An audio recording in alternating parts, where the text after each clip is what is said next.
रोटी खाओ वरना मेरी गोली तो है ही। ये नया भारत घर में घुसकर मारता है, चुन चुन करके हिसाब लेना, ये मेरी फितरत है। Hi everyone, welcome to news channel. नमस्कार, होप आप सब लोग बहुत अच्छे होंगे। तो कुछ एनालिसिस और कुछ डिस्कशन करते हैं जो दिल्ली बॉम्ब ब्लास्ट हुआ था। बहुत सारे लोगों ने वहाँ पे बोला कि इंटेलिजेंस एजेंसी जो है वो कुछ हद तक फेल हुई है डिटेक्ट करने में, और ये हमें जो जो छोटा जो बॉम्ब ब्लास्ट हुआ था जहाँ पे 15 लोग शायद मरे थे, हाँ 15 लोग मरे थे, जिसमें से 3 तो ऑपरेटिव्स थे, जो टेररिस्ट थे, एंड बाकी आपकी जनरल पब्लिक थे। लेकिन डिस्कशंस बहुत हो रही है जहाँ पे बोला जा रहा है कि this was not how it should have been done, we should have track this, we should have not let this happen and all those things. So let's try and understand what is happening, why it happened, and what the agencies are also doing. Now, India has seen a terror attack in an urban area for nearly 15 years. The last major attack, if you recollect, was at the German bakery blast in somewhere in Pune in 2010. And if I recollect well, it was the Delhi High Court bombing in 2011 also. So these were last major attacks which you saw in the urban areas.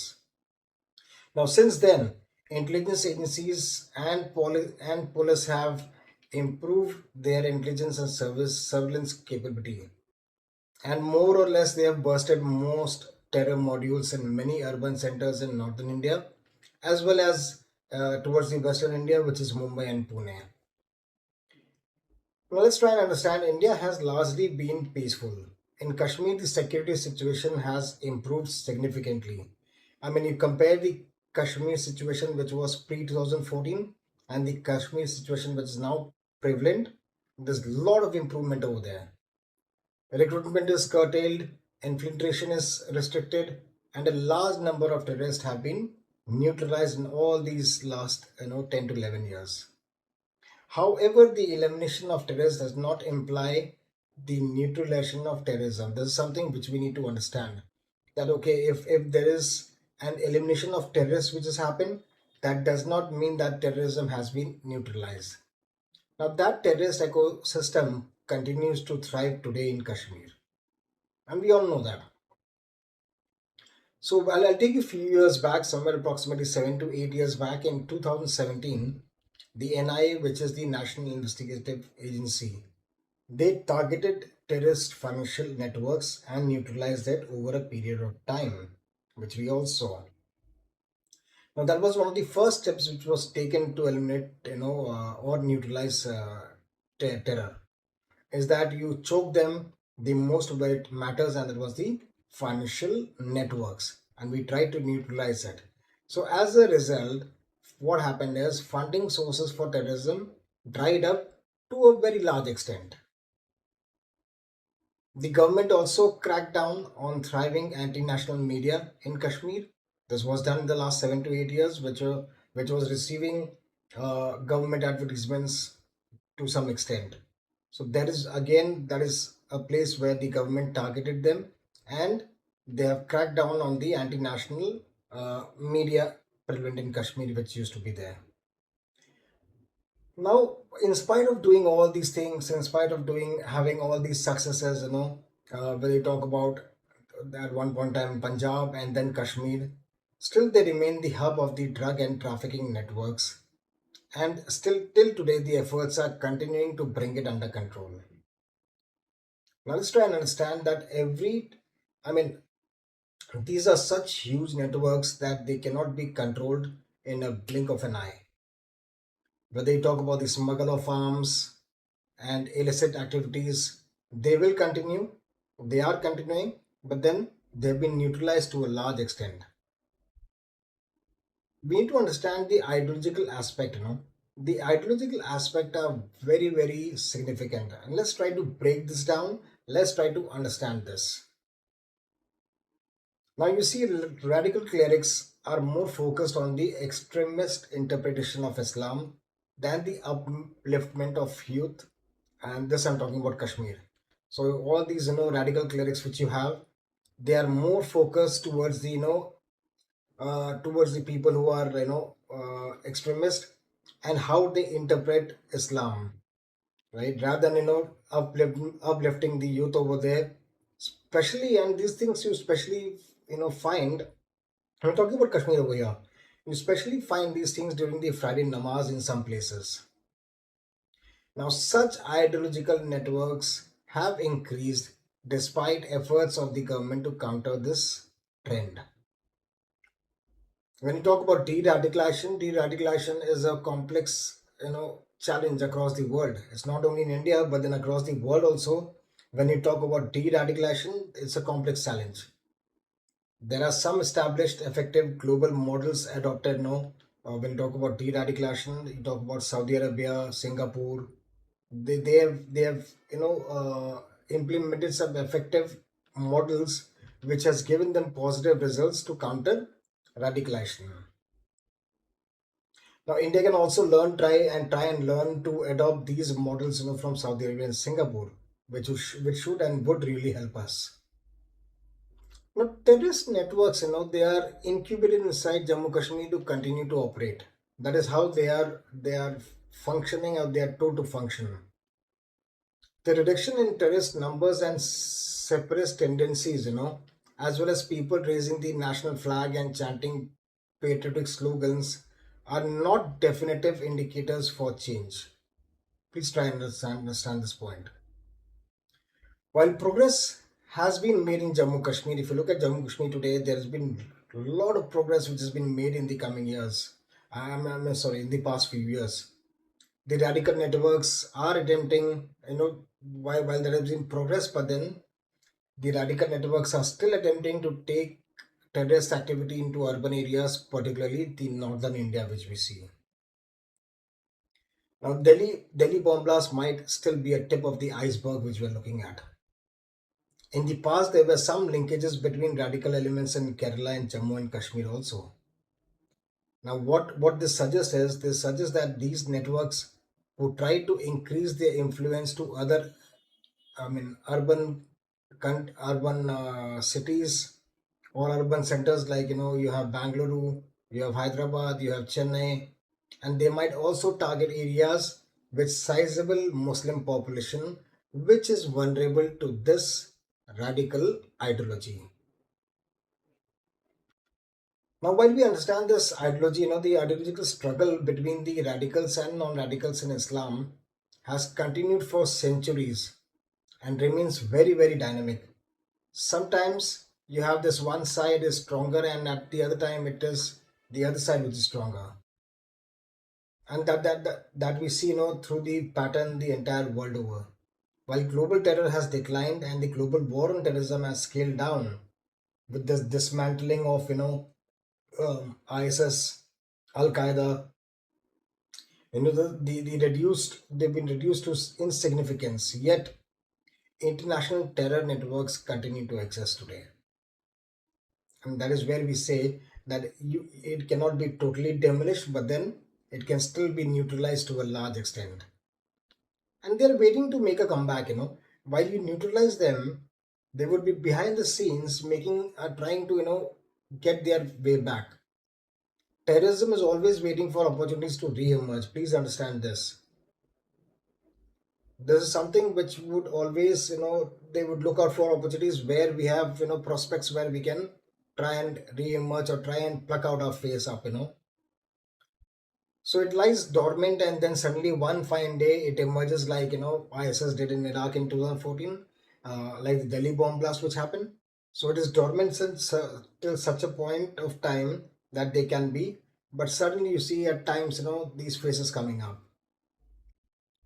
Right, the pattern of incubation and resurgence is the characteristic of terrorism. The kind of incubation, the kind of resurgence which is being made is the characteristic of terrorism. You find these characteristics. Now, therefore, the roots of the terror incident in Delhi lies in Jammu Kashmir. And in fact, you see the past history. Give me one moment. And you look at the past history also, I mean, all these terror incidents which have happened in the due course of years in India, the origination point has been Jammu and Kashmir, right? Now, in case of this Delhi bomb blast, the doctors, except one, had links in Anantnag, they had links in Pulwama, Shofian, they also had links in Faridabad, Lucknow, Saharanpur. And if you try and join the dots, it indicates the attempt to reactivate terrorism beyond Jammu Kashmir into these urban areas also. And let me tell you, while all these talks are going about the intelligence, one must credit the intelligence agencies for the work done in the last 20-25 days to uncover and break the module. And it all started in Jammu and Kashmir, right? That is where the inception began of unearthing them, of uncovering them, and then it led to various places like Delhi. It led to various places like Saharanpur. It led to various places like Gujarat. You had this ATS people, trying to bust a module over there, which they did very successfully. So let's try and understand, that these all modules exist, but then at the same time, our intelligence agencies have been doing an incredible job when it comes to uncovering these modules and breaking these modules. On the brink of it, you might say, okay, this has not been done properly. How did the Delhi blast happen? But there could have been a bigger trigger which was there. Imagine 300 kilograms of RDX roaming there in here, If something would have happened with that 3 kilogram of RDX, you would not have the Red Fort in one piece. In fact, 300 kilograms of RDX we're speaking of is a huge amount of deal of explosive. You might have had the Red Fort get shut down with 3 kilogram of RDX. With 300 kilo, you might also have had a huge crater over there, yeah? And that too, we're speaking about a place like the Red Fort area in Delhi, which is choco block at any point of time, except for the wee hours in the night. Now, it clearly appears over here that this module panicked and triggered the explosion at the Red Fort. Now, what happens in this situation? Also, let me tell you, right? One is that you have these suicide bombers. One is that you have these fidayans, But there are many instances, if you recollect the Bali bombing, which happened. In Bali bombing, and in such these kind of scenarios, now we do not know the entire truth which happened in the Delhi bomb blast. There are intelligence agencies which are still working in the background, trying to reconstruct everything, trying to get all the finest and the minutest of details they can. But there are incidences, but there are you might give out a various reasons that okay, this bomb blast happened, this happened like this, like that, like this. You could have various reasons to it, but what happens is at the same time, let's also try and understand that these suicide bombers and fidayans, they have their handlers also, right?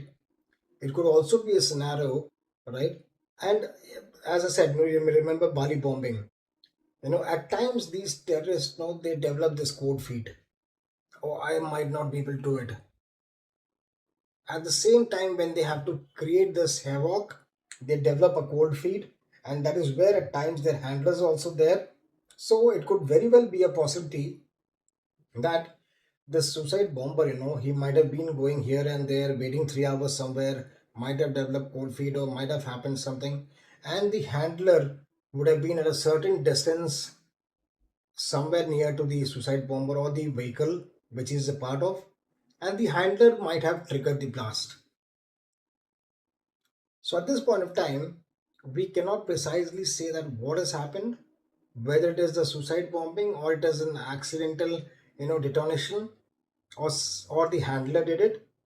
These all things are being investigated. I'm sure will be investigated in a thorough manner. And what matters most is that it was near a quasi-terrorist. It was near or a quasi-terrorist act, which happened in the heart of Delhi, and its linkages go back to Jammu and Kashmir, where every terrorist attack which has happened has originated from there. Now the Red Fort blast which happened, which shook Delhi on what, November 10th. has opened an unsettling new chapter in India's counterterrorism landscape. Why do I say this? Is because investigations by the NIA and the Delhi police have uncovered what appears to be a terror module involving young medical professionals from Kashmir and other states also. A pattern that challenges long held assumptions about radicalization.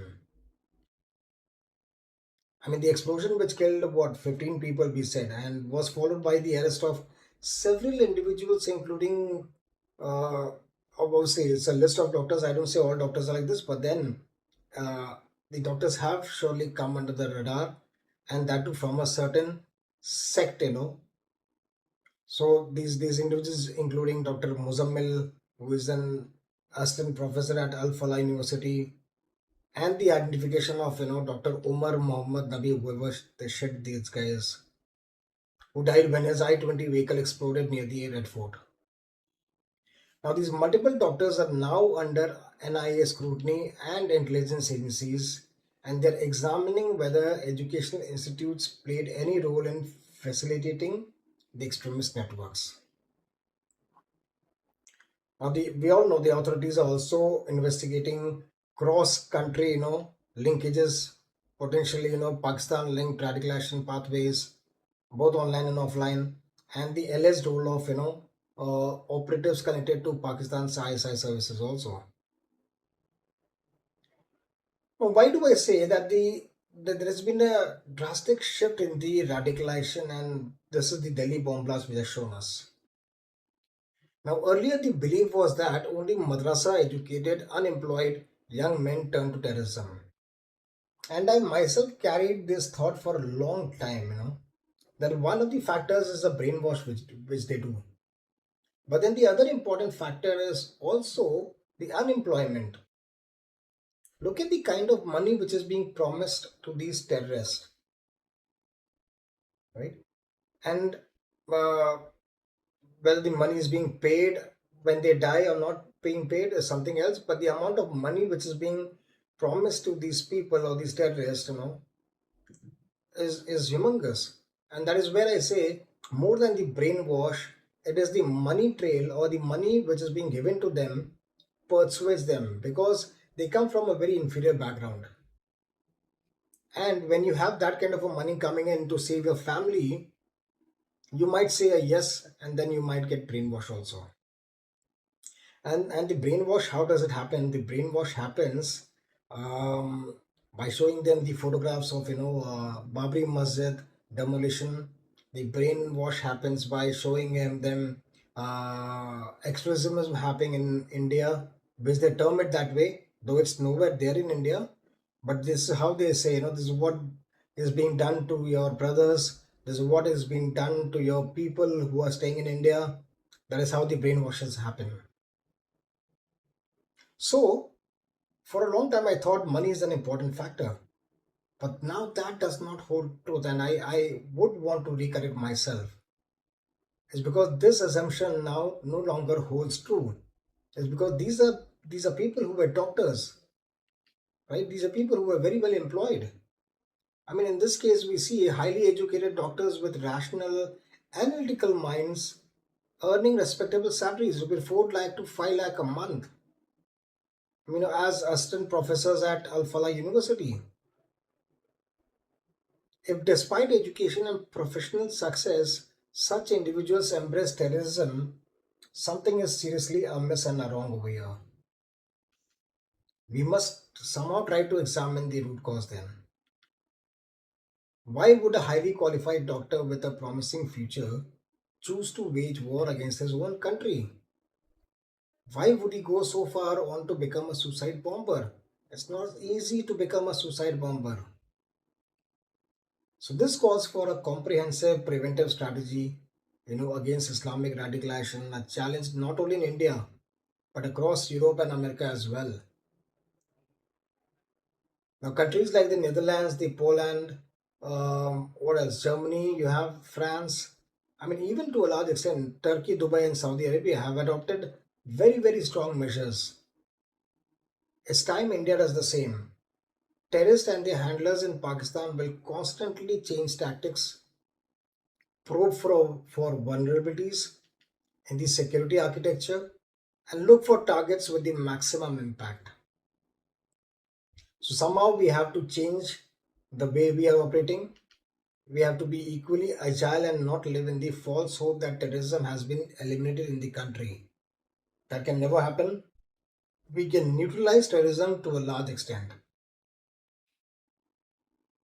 I mean, we are fortunate that a large part of the network was disrupted by the intelligence agency prior to the Red Fort blast. Otherwise, the damage would have been greater. There was a post on Twitter, if you recollect, there was a post by this school student which said that, and this was the same day in the afternoon when the Delhi bomb blast happened. He precisely said that I see a lot of police and I see a lot of uh, personals today on the streets compared to other days. This tweet he put in the afternoon, and the same day in the evening you had this bomb blast happening. So somehow I feel that we were very, very close. The intelligence agency had an information about this I-20 car and the people in it and what they were up to, but somehow we just missed BioVisca.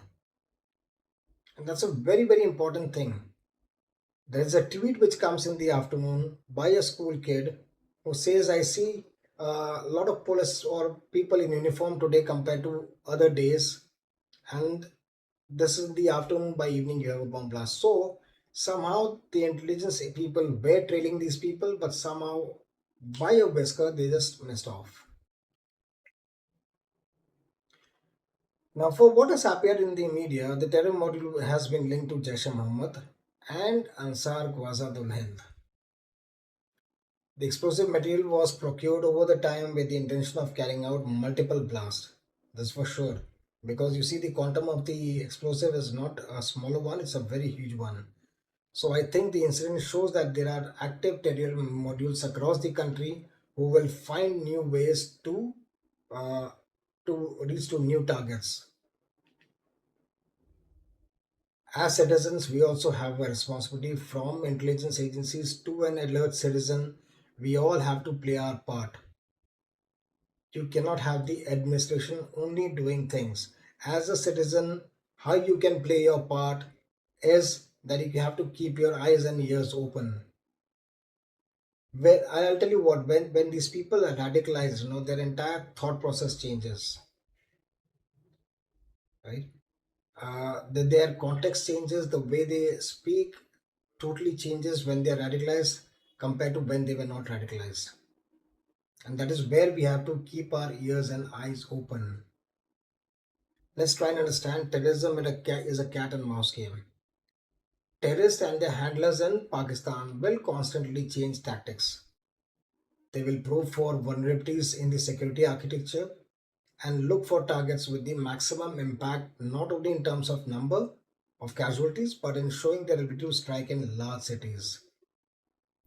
It's not only number over here, but it is also a capability and an ability to strike into your large cities. So we somehow were carrying the impression that it is only the uneducated, the unemployed youth that are easy targets of radicalization. That thought process has changed now. The common misconception needs to be corrected. Now it is not about uneducation, it is not about unemployment. This brainwash is happening across the educated level, across the employed people, in a certain section of community. There are many pathways to radicalization and individual experiences also matter in over here. An educated professional could undergo a sense of alienation, maybe, perceive discrimination, and feel that his community is being excessively suppressed. This can also motivate him to do something while he is employed, and at the same time, he is very educated also. So we need to understand how radicalization occurs, and perhaps then we will be better prepared to handle this problem. Now, at the same time, our neighboring country, where the elevation of this Dash the Marshal further strengthens the role of the army over there, leaving the political leadership with little authority. We all know that there is an amendment which has been done over there, and the Dash Marshal has become now a chief of defense staff. So under his control now he has the army, he has the navy, he has the air force, all the three personals. And more importantly, he is the decision making authority, leaving the leadership, the political leadership over there, which was already diminished, to now an extinct thing over there. And the problem with the skewed nature of the civil military relationship in the neighboring country means that all critical decisions now rest with one man, right, who has taken a rigid stance against India. Now, with the Indian government also clearly stating that it will not tolerate, Pakistan-sponsored terrorism, a high level of operational readiness would have to be maintained by the Indian military to respond to any future crisis which happens. So that's about it for today. I hope we understand the concept and the way the radicalization happens and the finest and the minutest of details of the Delhi bomb blast. And at the same time, trust you me, the intelligence agency has done a commendable job with the help, along with the help of the government. And we all should be in fact saluting that. It was a very minor incident which has happened, right? Not by the minor, I don't say by the impact of it, but this could have been something really big which could have devastated multiple families, devastated the capital of India. But that has been stopped by the intelligence agencies. So we should be saluting them, we should be thankful to them. With this, thank you for watching today's episode. I hope we've been able to give you some fine details. We hope to see you in the upcoming episode, which we would be broadcasting in a day or two. Thank you for watching. Have a nice day. And yes, please subscribe to the channel if you're not subscribed to it, for watching all our future shows. Thank you for watching. Have a nice day.